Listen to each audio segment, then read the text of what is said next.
Hi everyone, we're going to start lesson 5 today, which is greatest common factor, GCF. So hopefully that sounds familiar to you because you did do this as a 6th grader, probably about this time last year. I'm going to skip the warm-up because I think in order to find the prime factors using a prime factorization method, you first need to have a good foundation with the vocabulary. So let's look at the vocab below. Factors. Factors are numbers like 5 and 3 because 5 and 3 can multiply to be 15. So 5 and 3 are factors of 15. Other factors of 15 can be 15 and 1 because 15 and 1 can multiply to 15. So factors are the numbers that multiply to produce a product. So I used 15 as an example, but we're going to be using factors for many other numbers other than just 15. Now, 15 is considered composite. It's composite because it has more factors other than 1 in itself. So composite factors other than 1 and itself.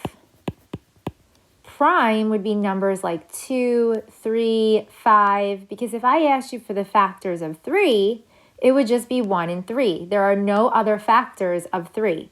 So prime factors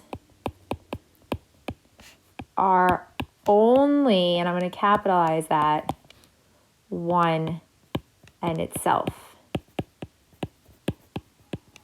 So I'm going to put next to prime, let's just put examples like 2, 3, 5, and so on. And then composite would be numbers like, let's see, 6, because 2 times 3 is 6. 6 and 1 can give me 6. Maybe 8, 4 and 2, 8 and 1, and so on. So composite, you have more than 1 in itself as factors, and prime, you only have 1 in itself as factors.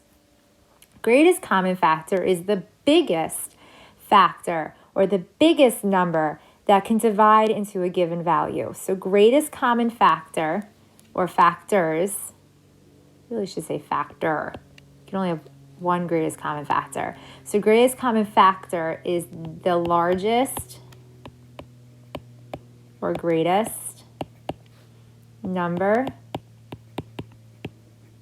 that can divide, I'll come under here, into a given value.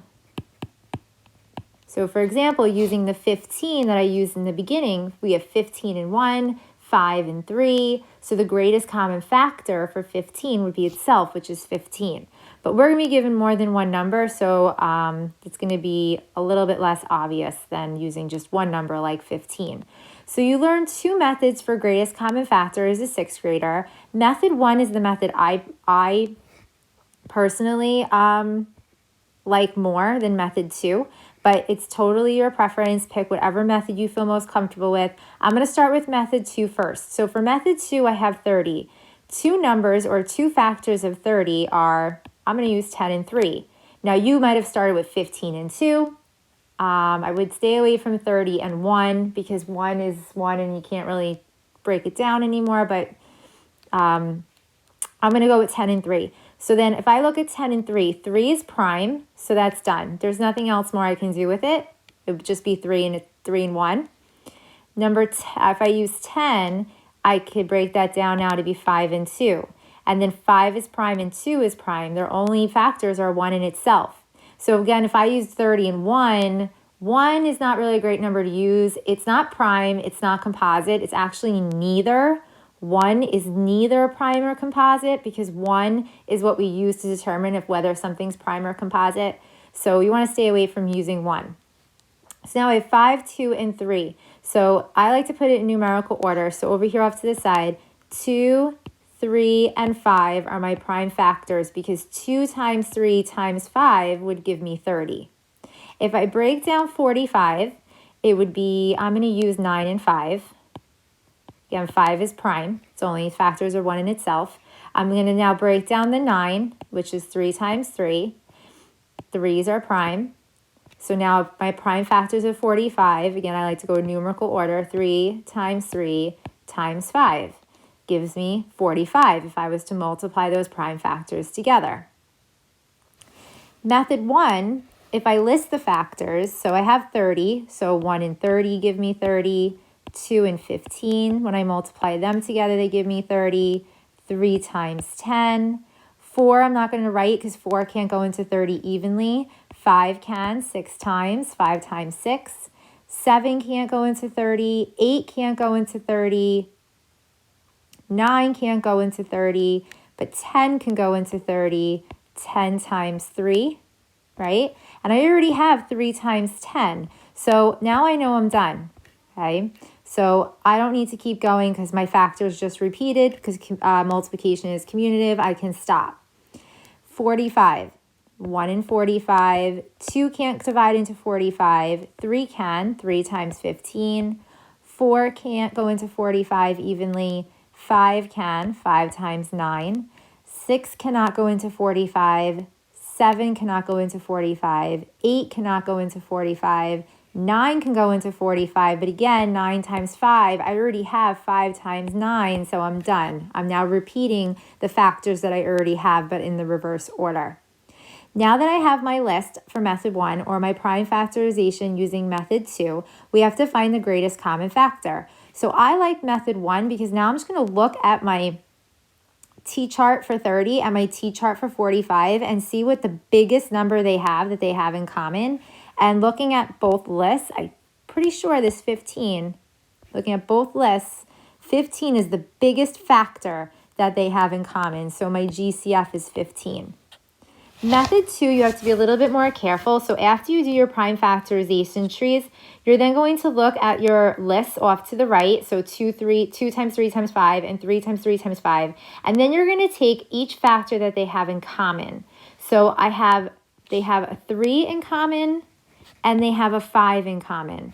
So now 3 times 5 is 15. So again, the GCF would still be 15.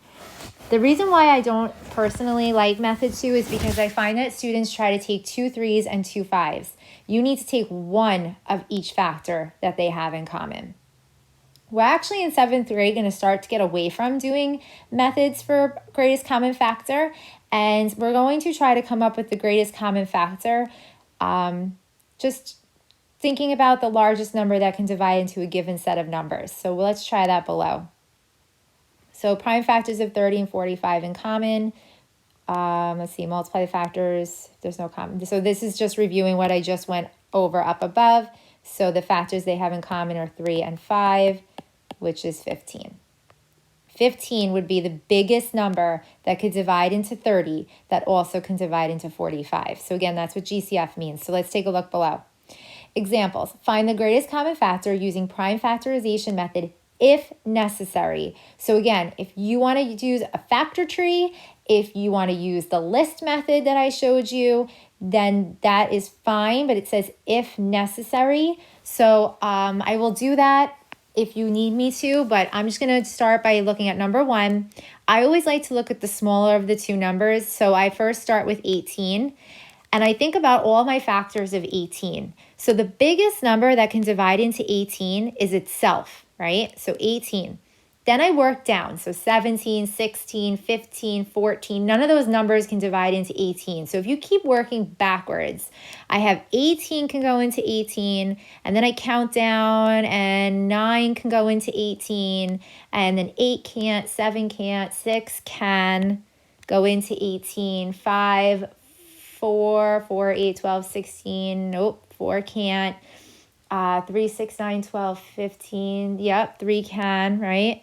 And then I just look at my list. And then I say to myself, okay, now can anything, or my factors of 18, can any of those factors now divide into 24? Now remember, you want to use the greatest common factor. So if I work backwards here, 18 can't go into 24, 9 can't go into 24, but 6 can go into 24. So 6 is the greatest factor that can divide into 18 that also can divide into 24. Okay, you could also have done the t-chart. You could have also done the prime factorization. So if I break 18 down, it'd be 9 and 2, 3 and 3, prime, prime, prime. 24 would be 8 and 3, 4 and 2, 2 and 2. Those are all my prime factors. And then you would have to do, okay, so 18 is 2 times 3 times 3. 24 is 2, I like to line them up. So 2 times 2 times 2 times 3. So they have a 2 in common and they have a 3 in common. So 2 times 3 would be 6. Okay, you could also do the list. So I could erase this all, and now I can do factors of 18, 1 and 18, 2 and 9, 3 and 6. 4 doesn't work, 5 doesn't work, and then 6 would work, but it would repeat. It would just be 3 and 6 again. And then 24 would be 1 and 24, 2 and 12, 3 and 8, 4 doesn't work, 5 doesn't work, 6, 12, 18, 20. Oh, no, 4 works. What am I talking about? 4 times 6, right? And then 6 times 4 would just repeat itself.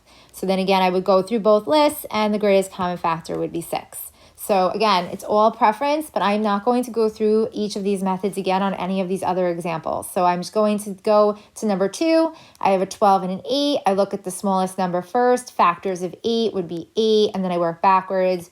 4 can go into 8, 2 can go into 8, and then we don't use 1. Can any of these factors of 8 go into 12? Yep, 4 can. So 4 would be my GCF. 2 also works, but remember, you want to use the greatest common factor. So the greatest common factor would be 4. If you start with the smallest number, working backwards, using the smallest number will always work. So I look at number 3, I have 99 and 18. Again, I like to start with the smallest number first.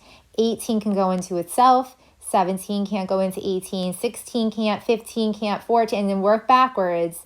And then you'll see when you get to 9, 9 can go into 18, 6 can go into 18. I'm just working backwards in my head. 5, 4, 8, 12, 16, no, and 3, 6, 9, 12, 15, and 3, right? And then can any of these numbers go into 99? So 18 can't, but 9 can, so GCF would be 9. Okay, so if you're good at your times tables, then you're going to be pretty good with your factors. If you're not really comfortable with your times tables, then you're probably going to want to use the list or the factor tree. Number 4, I'm going to come back to. Let's take a look at number 5. So I have 8 and 4. Again, I'm going to start with the smallest of the 2. So 4 can go into itself, 2 can go into 4, and again, we're going to stay away from using 1. Then looking at my list that I just generated for my factors of 4, the greatest number on that list that can also go into 8 would be 4. So my GCF is 4. Number 6, again, I start with the smallest of the 2. I have a 10 here, so I'm going to start with 10 because it could divide evenly into itself. 9 can't, 8 can't, 7 can't, 6 can't, 5 can. 4 cannot go into 10. 3 cannot go into 10. 2 can go into 10. Then I look at my list, and the greatest number on this list that can also divide into 15 would be 5. So my GCF is 5. Number 7, smallest out of the 2 would be 6. So 6 can go into 6. 3 can go into 6, and 2 can go into 6. And the greatest number on this list that also can divide into 9 would be 3. So my GCF for both terms would be 3. The greatest common factor would be 3. Okay, so you use what's comfortable for you. You want to use the most quickest and most efficient and the most correct way to get that greatest common factor, because we're going to be using this in tomorrow's lesson as well. Or you have a quiz tomorrow, so the following day. Let's look at the fractions. So if you take a look at number 4, I have 8 over 5 and 1 4/5. You want to first start by making your mixed number into an improper fraction. So you could put 1 ABC4, ABC5 into the calculator, hit equals, and then shift ABC, and it will turn it into an improper fraction for you. So if I do it by hand, 5 times 1 is 5 plus 4 is 9. So improper would be 9 over 5. So I no longer need the mixed number. You can see they both have a common denominator of 5. And remember, we're doing greatest common factor. So the greatest common factor of my denominator is going to be 5. That's the biggest number that can go into 5. My top numbers are 8 and 9, and there is no GCF of 8 and 9 other than 1. So our greatest common factor here would be 1/5. So if you were to do your T-chart or your tree diagram for 8 and 9, the only factors they would have in common is 1. And I believe the same thing happens on number 8. Let's see here. 4 times 4 is 16, plus 1 is 17, or use the ABC key on your calculator and you should get 17 over 4. Oh no, this one's a little bit different. So my denominator is 2 on the first fraction and 4 on the other fraction. So the greatest common factor for 2 and 4 would be 2. 2 is the biggest number that can divide into each of those. And my numerators are 1 and 17. So the greatest common factor for 1 and 17 would be 1. So my greatest common factor for 1/2 and 4 and 1/4 would be 1/2. So with the fractions, you want to do the GCF of the numerators and then the GCF of the denominators. So you have to actually do GCF twice. We have some more GCF here. Let me see what else is coming up. Oh, so this whole lesson is just GCF with no variables either. So you can use your tree diagram or your T-chart or whatever you feel comfortable with, but you're simply just giving me a number that can divide into both given numbers, but we want the biggest number that can divide into both given numbers. So be careful, use whatever method you feel comfortable with. Again, I like to start with the smallest number and work backwards and get all the factors for the smaller number and then pick the biggest number from that list that can divide into the other number. But again, it's all preference. Well, again, we'll be using this in our next lesson, which will not be tomorrow. It will be the day after because you have a quiz. This is not on the quiz, however, it is on the test next week.